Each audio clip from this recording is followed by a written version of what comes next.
हाँ, वंदे मातरम, जय गो माता, जय गोपाल। आप सभी लाल सोट वासियों को, आसपास के क्षेत्र के गो भक्तों को आह्वान करते हुए परम हर्ष हो रहा है। महाकाली मंदिर परिसर लाल सोट में एक गो समागम होने जा रहा है, जिसमें पूज्य अनंत श्री गो ग्वाल संत जगदीश गोपाल जी महाराज भी उपस्थित हो रहे हैं। और मैं भी आ रही हूँ, थाने भी जरूर जरूर आना है, पर समय को ध्यान रख जो। भारत माता की जय, गौ माता की जय, कंकाली माता की जय। जय दोस्तों, सादर प्रणाम। आज की इस पॉडकास्ट में हम सब सनातन धर्म की सर्वोच्च शक्ति वेद माता गायत्री जी और उस परिवार से जुड़े हुए ऋषियों से बात करेंगे। मैं आदरणीय आपके स्वागत में ऋषि शब्द का प्रयोग करूंगा, क्योंकि आपके साथ बैठने से हमें एक ऊर्जा का अनुभव हो रहा है। उसी ऊर्जा और उसी आशा और उसी प्रकाश के साथ हम सभी आपको अनुभव कराना चाहते हैं आध्यात्मिक यात्रा का। तो जुड़िए हमारी इस पॉडकास्ट से। आदरणीय सर, आप सभी का बहुत बहुत स्वागत है इस पॉडकास्ट में। मेरा पहला प्रश्न आपसे यही है कि वेद माता गायत्री को सनातन धर्म में सर्वोच्च मंत्र शक्ति कहा गया है। वेद माता गायत्री के वास्तविक स्वरूप से हम सभी को परिचय करवाइए, ज्ञान करवाइए। क्या है वास्तविक स्वरूप वेद माता गायत्री? अध्यात्म और सनातन संस्कृति में वेद हमारे मूल प्राण माने जाते हैं। वेदों से ही हमें जितना भी सनातनी संस्कृति है, श्लोक हैं, धर्म के बारे में जानना है, जितने भी देवी देवताओं के बारे में जो विस्तृत जानकारी हमें सनातन संस्कृति को जो मिलती है वो वेदों से मिलती है। और गायत्री वेद माता है। सारे वेदों की उत्पत्ति का जो स्रोत है वो माँ गायत्री है। पुरातन काल में जितने भी ऋषि मुनि और जितने भी साधु संतों के पास जो ऊर्जा का जो मूल कारण हुआ करता था वो गायत्री हुआ करती थी। गायत्री की ऊर्जा से ही सारे संतों को ऊर्जा मिली है, शक्ति मिली है, और उसी शक्ति से ही ये सनातन संस्कृति आगे बढ़ी है। तो वेद माता गायत्री और यज्ञ पिता, ऐसी हमारी संस्कृति की जो मूल में है वो यज्ञ पिता है और गायत्री माता है। गायत्री से ही चारों वेदों की उत्पत्ति हुई और जितने भी श्लोक और जितने भी कर्मकांड, वैदिक सभ्यता, वैदिक पूजा, वो हमें उसके मूल में गायत्री आती है। तो आज इस युग में गायत्री की साधना को ही सर्वोपरि इसीलिए माना जाता है कि शक्ति का जो मूल स्रोत है वो गायत्री है। गायत्री में मूल जो पूजा होती है वो सूर्य देवता की होती है। सूर्य देवता अभी पूरी सृष्टि के ऊर्जा का केंद्र है। गायत्री मंत्र जब हम बोलते हैं तो उस मंत्र के माध्यम से उस ऊर्जा को, एक सूक्ष्म ऊर्जा को सूर्य की ऊर्जा से कनेक्ट करने का एक मैसेज, सिग्नल भेजा जाता है। कभी भी किसी भी दिन, जिस दिन आपका सिग्नल उस ऊर्जा से कनेक्ट हो जाएगा, आपका जीवन ऊर्जावान हो जाएगा, आप प्रखर हो जाएंगे, आप बुद्धिमान हो जाएंगे, या आपकी जो भी मनोकामना है वो उस ईश्वर तक पहुंचेगी। तो ये गायत्री मंत्र ही एक सबसे सर्वोत्तम और सर्वश्रेष्ठ स्रोत है कि हम ईश्वर को प्राप्त कर सके और ईश्वर के मार्ग का अनुगमन कर सके। यानी निःशुल्क और इतनी बड़ी आध्यात्मिक यात्रा, लाल सूट का कोई ही ऐसा परिवार होगा जो इस मौके से चूकना चाहेगा। एक विशेष निवेदन करना चाहूंगा कि युवाओं को इस महायज्ञ में अपनी उपस्थिति देने हेतु क्या कोई ऐसा प्रकल्प है जिससे सकारात्मक संदेश जाए, युवाओं के विचार परिवर्तन हो? ऐसे महायज्ञ में युवाओं की सकारात्मक भूमिका पर आपके क्या विचार हैं? क्यों उन्हें जुड़ना चाहिए और क्या उनमें परिवर्तन होंगे इस महायज्ञ के बाद? इसमें युवाओं के लिए राष्ट्र शक्ति संवर्धन जो शब्द लिया गया है, आपने उस भावना को पकड़ा है कि हमारी जो युवा शक्ति इस वर्तमान दौर में जिस रास्ते से भटक रही है, उस युवा शक्ति को वापस हमारी जो सनातनी शक्ति है, जो मूल धारा है, जो हमारा मूल उद्गम है सनातन, उस सनातन से भटकने के से बचाने के लिए वापस ऐसे यज्ञ पूरे देश भर में आयोजित किए जा रहे हैं। हमारे समाज में जो अलग अलग वर्ग, अलग अलग जातियां बनी हुई हैं, बड़े कई जगहों पर ऐसा सुनने को मिलता है कि फला जाति को यज्ञ में नहीं बैठने दिया, फला जाति को यज्ञ में नहीं बैठने दिया। गायत्री परिवार इस राष्ट्र शक्ति संवर्धन का मतलब समाज, हर धर्म, हर जाति, हर समाज के वर्ग को हम वापस यज्ञ से जोड़ रहे हैं। युवा आए और हम पुरातन काल में ऋषि मुनि एक हाथ में जल लेकर बड़े से बड़े राक्षस को भस्म करने का साहस रखते थे। इतना बड़ा साहस रखते थे कि अपने शब्दों के साथ किसी भी बड़ी से बड़ी आसुरी शक्ति को नष्ट, वो गायत्री की शक्ति थी। और गायत्री परिवार चाहता है कि वो गायत्री की शक्ति इस देश के हर युवा में आए, हर आम जन में आए, और उस शक्ति के साथ गुरुदेव पंडित श्री राम शर्मा आचार्य, जिन्होंने 24 लाख गायत्री मंत्रों के 24 पुरस्चरण किए हैं। और कैसे किए हैं आप जानकर आपको आश्चर्य होगा कि गौ माता को उन्होंने जौ खिलाए, जौ खिला के गोबर के अंदर जो जौ निकले, केवल उन जौ का आहार ग्रहण करके 24 वर्षों तक 24 पुरस्चरण करके उस आध्यात्मिक ऊर्जा को ग्रहण किया है, और तब जाके वो जो शक्ति उन्होंने अर्जित की है। नहीं तो गायत्री मंत्र कीलित था, गायत्री मंत्र को बिना उत्कीलन किए हम जाप नहीं कर सकते थे। शास्त्रों में लिखा हुआ था कि आम आदमी गायत्री का जाप नहीं कर सकता, लेकिन उन्होंने अपनी तपस्या से, अपने तप से इस गायत्री मंत्र को हर आम व्यक्ति के लिए उपलब्ध कराया है। और अब गायत्री परिवार का यही प्रयास है कि अखंड ज्योति को अभी 100 वर्ष पूरे हो गए, ये शताब्दी वर्ष है। हमारे गुरु माता श्रीमती भगवती देवी शर्मा का 100वां जन्म दिवस मनाने जा रहे हैं। उसी उपलक्ष्य में आज पूरे देश भर में नहीं, पूरी दुनिया में ऐसे गायत्री महायज्ञ आयोजित हो रहे हैं। कहीं 251 कुंडी है, कहीं 151 कुंडी है, 100 कुंडी है, 51 कुंडी है। उसी परिप्रेक्ष्य में लालसोट में जो गायत्री यज्ञ होने जा रहा है, इसमें गायत्री परिवार द्वारा प्रत्येक जाति तक पहुंचने का संदेश दिया है कि हमें प्रत्येक जाति तक पहुंचना है। हर उस वर्ग को जिसको अब तक इस कर्मकांड से या यज्ञ से दूर रखा जाता था, उनको भी वापस इससे जोड़ना है। समाज की हर आखिरी पंक्ति तक हमें जाना है और उनको इस गायत्री की शक्ति का एहसास कराना है कि इस गायत्री की शक्ति को प्राप्त करके आप इस जिस जगह पर यज्ञ होता है उस जगह का वायुमंडल तो पवित्र होता ही है, उस क्षेत्र के कई किलोमीटर तक के एरिया में वो एक प्राण वायु, एक प्राण शक्ति प्रज्वलित होती है और उस शक्ति से पूरा चहुमुखी विकास होता है, पूरे क्षेत्र का हर व्यक्ति का विकास होता है। तो उसी परिप्रेक्ष्य में ये राष्ट्र शक्ति संवर्धन शिविर लालसोट में ये जो रखा गया है गायत्री परिवार द्वारा, इसके पीछे मूल भावना यही है कि पूरे राष्ट्र में ऐसे यज्ञ आयोजित हों और यज्ञ से एक शक्ति ऐसी उत्पादित होगी आने वाले समय में भारत दुनिया में, ये तो घोषणा है गुरुदेव की कि आने वाले समय में भारत पूरी दुनिया पर नंबर 1 होगा। आदरणीय, आपने कहा कि युवाओं के लिए ये खास मौका है, पर एक बात मैं पहले समाचार में आपसे पूछना चाहूंगा। आपने भी सुना होगा गांव में और अभी तक पिछड़े इलाकों में अभी भी गायत्री की पूजा को लेकर कई सारे मिथक हैं। मैं उस विषय पर आपका खास ध्यान चाहूंगा कि गायत्री की पूजा और साधना के लिए क्या विशेष अनुशासन है और इस पूजा के लेकर कई सारे मिथक हैं। आप सबसे पहले उन मिथकों का खंडन करें कि इन पूजा में क्या सावधानियां हैं, क्या जिक्र है, मैं उस पर आपका ध्यान चाहूंगा। विषय बहुत अच्छा आपने चयन किया है। गायत्री की पूजा के बारे में गुरुदेव कहते हैं कि गुरुदेव ने जो एक पूरा शास्त्रों में जो शास्त्रोक्त पद्धति थी, अपने लिटरेचर के माध्यम से हजारों की संख्या में गुरुदेव ने पुस्तकें लिखी है और इन यज्ञों के माध्यम से ये पुस्तकें निःशुल्क वितरण करने के लिए यज्ञ स्थल पर रहती हैं। मैं आप सबसे ये आह्वान करना चाहूँगा कि आप अपना जो समय है पुस्तकों को पढ़ने में, पुस्तकें ईश्वर की जीवंत देव प्रतिमाएं मानी जाती है, तो आपके इन सभी सवालों का जवाब अगर आप पुस्तकों में ढूंढना चाहेंगे तो आपको हर सवाल का जवाब मिलेगा। वैसे अभी आदरणीय भाई साहब ने बताया कि गायत्री को पवित्र अवस्था में स्नान करके पूरे मंत्रों के साथ गायत्री का जाप करना सर्वश्रेष्ठ होता है, किंतु मौन आप गाड़ी में चलते हुए, मोटरसाइकिल चलाते हुए या कोई भी काम करते हुए आप गायत्री की मौन साधना मन में बिना होठ हिलाए आराम से कर सकते हैं। उसका उससे उतनी ही शक्ति प्राप्त होती है। एक बात मैं और बताऊंगा, एक अपने हम जो आपने विनीत जी ने बताया कि साहित्य के माध्यम से उसमें एक हमने गायत्री चालीसा भी उसमें साहित्य में रहेगा, तो उसमें गायत्री की उपासना कैसे की जाती है इसकी पूरी जानकारी है, संक्षिप्त जानकारी है। लेकिन मैं सब युवाओं से आह्वान करूंगा कि गायत्री मंत्र की उपासना सब करें, क्योंकि ये हमारी बुद्धि के विकास में बहुत सहायक होता है। मैं तो ये कहता हूँ आप करिए, केवल 15 मिनट 15 मिनट आप केवल 15 दिन करके देखिए, आपको अपने आप ही अनुभव होने लगेगा। क्योंकि मेरा अपना अनुभव भी है कि कितना अच्छी तरह से आपकी मानसिक व्यवस्था बनती है, आपकी शारीरिक व्यवस्था बनती है और आप में एक आध्यात्मिक ऊर्जा का संचार होता है।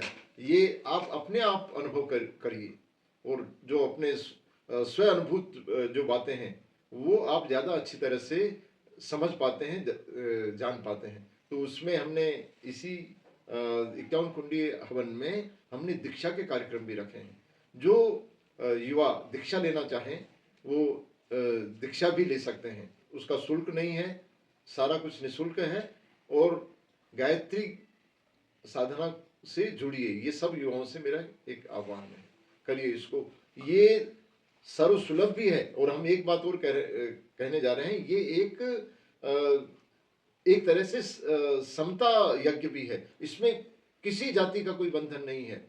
हर हिंदू, कोई भी हिंदू, माँ, बहन, बेटी, बच्चे सब इसमें भाग ले सकते हैं और लेना है। हम सबसे आग्रह करेंगे कि हमारे हमने तो हरिजन बस्ती और बंधुओं के बीच में भी हम जाएंगे और उसमें सबसे आग्रह करेंगे कि वो करें इसको, हमारे इसमें यज्ञ में भाग लें और गायत्री साधना को अपनाएं।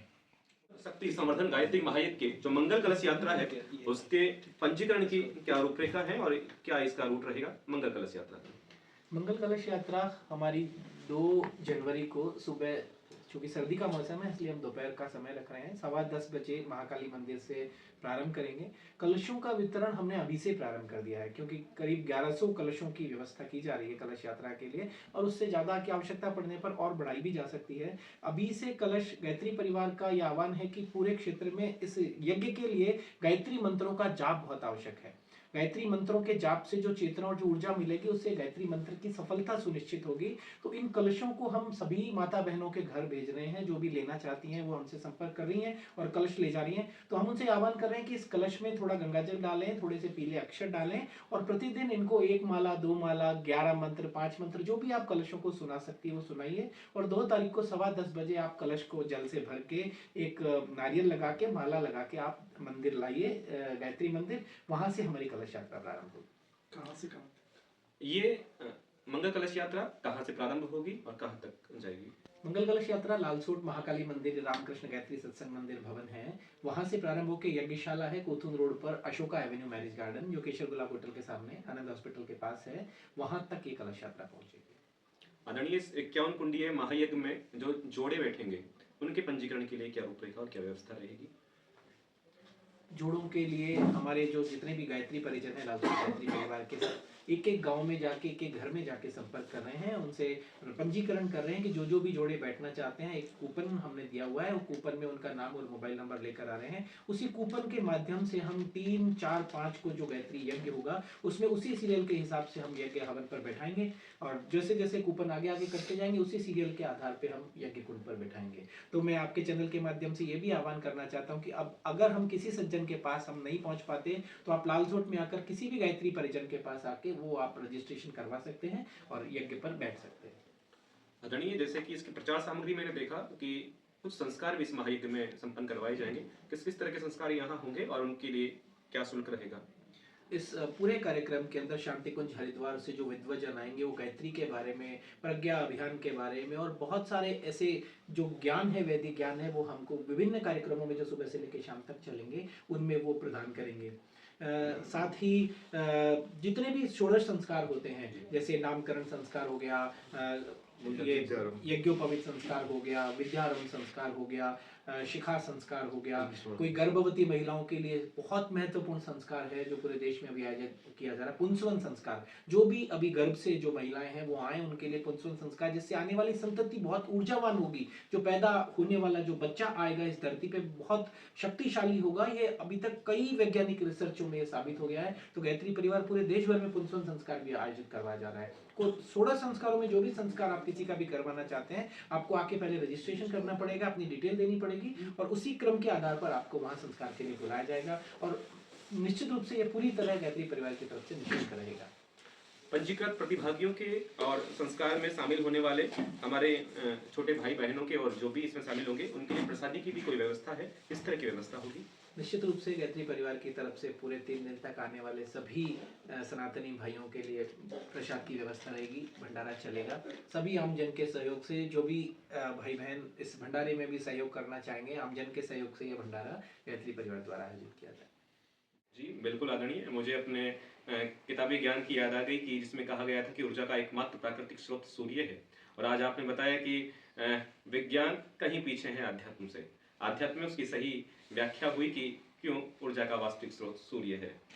अब इस प्रकाश से और इस ऊर्जा की अनुभूति हमारा शहर लालसोट भी करने जा रहा है। 51 कुंडीय महायज्ञ। आचार्य श्री, मैं आपसे जानना चाहूंगा कि 51 कुंडीय महायज्ञ की इस पावन गंगा में लालसोट किस तरह अपना आशीर्वाद प्राप्त कर सकता है? जो 51 कुंडीय महायज्ञ है, ये सूर्य और समृद्धि के लिए ये एक आध्यात्मिक अनुष्ठान है। इसमें इसके माध्यम से भारतीय संस्कृति के बारे में जन जन को बताएंगे, हमारे युवा पीढ़ी से जुड़ेगी, हमारे बहनें और मातृशक्ति से जुड़ेगी तो संस्कृति का, सनातन संस्कृति का एक परिचय भी मिलेगा इससे कि गायत्री की उपासना क्यों हमें एक आध्यात्मिक शक्ति का समर्थन करती है। और ये भी एक समाज को एक उपदेश दिया जाएगा। हमारे शांति कुंज से वरिष्ठ कार्यकर्ताओं की टोली आएगी जो अनुभवी और गायत्री माँ की साधना शक्ति से संपन्न होंगे। वो ये भी बताएंगे कि सनातन संस्कृति किस तरह से हमारी रक्षा कर पाएगी, क्योंकि एक हम ये जन जन को बता भी पाएंगे कि भाई सनातन संस्कृति का प्रचार प्रसार क्यों जरूरी है। सनातन संस्कृति एक मानव संस्कृति है और मानव संस्कृति यदि जीवित है तो सनातन संस्कृति की वजह से ही है। ये बात भी इसमें बताई जाएगी। समाज परिवर्तन और विचार क्रांति के रूप में इस महायज्ञ में शामिल होने के लिए लालसोट शहर के लोगों के लिए क्या कोई राशि रखी गई है? इस महायज्ञ में शामिल होने के लिए क्या प्रक्रिया है? इस बारे में मैं विस्तृत जानकारी चाहूंगा आदरणीय। हाँ, इसके लिए जैसे कलश हम बांट भी रहे हैं और हमने जगह जगह पर होर्डिंग्स भी लगाए हैं। उसमें हमारे संपर्क सूत्र और उनकी फ़ोन नंबर की डिटेल भी दी गई है, तो उसके माध्यम से भी आप संपर्क कर सकते हैं। और हम भी जन जन तक जा रहे हैं। हम यह भी एक कार्यक्रम शुरू कर रहे हैं कि सुबह प्रभात फेरियां भी निकालें। हाँ, एक बात और जो आपने कहा कि इसमें कोई शुल्क हम ले नहीं रहे हैं, नहीं तो कलश देने के लिए, नहीं ही यज्ञ कुंडों पर बैठने के लिए किसी प्रकार का शुल्क है। आचार्य श्री 51 कुंडीय महायज्ञ के साथ एक शब्द एक लिखा गया है कि राष्ट्र शक्ति समर्थन। माँ भारती की सेवा का ये प्रयास आध्यात्म और राष्ट्रीयता के साथ कैसे जुड़ रहा है और इस राष्ट्र शक्ति समर्थन शब्द से क्या पर्याय है इस महायज्ञ में? हाँ, इसमें गायत्री महायज्ञ 51 कुंडीय यज्ञ हम करने जा रहे हैं। तो ये 2 तारीख से 5 तारीख के बीच में रहेगा। 2 तारीख को कलश यात्रा है जिसमें लगभग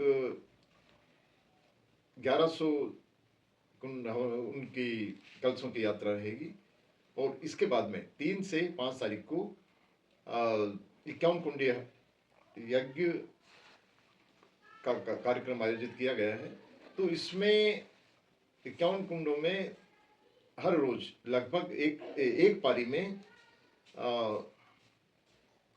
200 से 250 व्यक्ति भाग लेंगे। उसमें आप जोड़ों के रूप में देखें तो 200 जोड़े हो जाएंगे लगभग, और व्यक्तियों के रूप में 400 से 500 व्यक्ति एक पारी में हो जाएंगे। तो जितने लोग रहेंगे उस हिसाब से उन पारियों को नियत किया जाएगा। इसके अलावा हमने बीच में सुबह प्रज्ञा योग का कार्यक्रम रहेगा और इसके अलावा षोडश संस्कारों का कार्यक्रम भी रहेगा। साथ में शाम के वक्त दीप यज्ञ का भी रहेगा। तो इस तरह से इसकी रूपरेखा बनाई है और हम सभी से ये आग्रह करेंगे कि इसमें बड़े उत्साह से भाग लें। और हम भी अभी घर घर और गांव-गांव जाएंगे, टोलियां बना के जाएंगे और इसका प्रचार प्रसार इसमें भाग लेने के लिए सबसे आग्रह करेंगे। आदरणीय, आपने बताया कि 51 कुंडीय महायज्ञ, कलश यात्रा भी होगी, भोजन प्रसादी भी होगी, संस्कार भी दिए जाएंगे और कई सारे प्रकल्प होंगे। आदरणीय, आपने सभी प्रकल्पों में निःशुल्क शब्द बोला है, तो सब कुछ निःशुल्क होगा तो इसका बजट व्यवस्था कैसे होगी? निश्चित रूप से गुरुदेव ने, हम जब यज्ञ शुरू करने गए थे तो गुरुदेव का एक ही बात थी कि आप बस धर्म प्रचार में, सनातन के प्रचार में, गायत्री की ऊर्जा के लिए आगे बढ़ते रहो, आपको धन की कमी होने नहीं दी जाएगी। और ऐसा हमेशा हुआ है देश भर में, जहाँ जहाँ भी गायत्री यज्ञ हुए हैं, दानदाता आए हैं, आगे आए और आगे बढ़ के जितनी आवश्यकता थी उससे ज़्यादा पैसे उन्होंने उस आयोजन के लिए वहाँ दिए हैं। और हमें भी ऐसा ही विश्वास है कि ऐसा ही भामाशाह आएंगे और उस यज्ञ की आयोजन की पूरी व्यवस्था हमें मिल जाएगी। इस महायज्ञ को संपन्न करवाने के लिए जो विद्वत जन आने वाले हैं वो क्या क्षेत्रीय होंगे या कहीं बाहर से आ रहे हैं? आदरणीय, आप बताएं।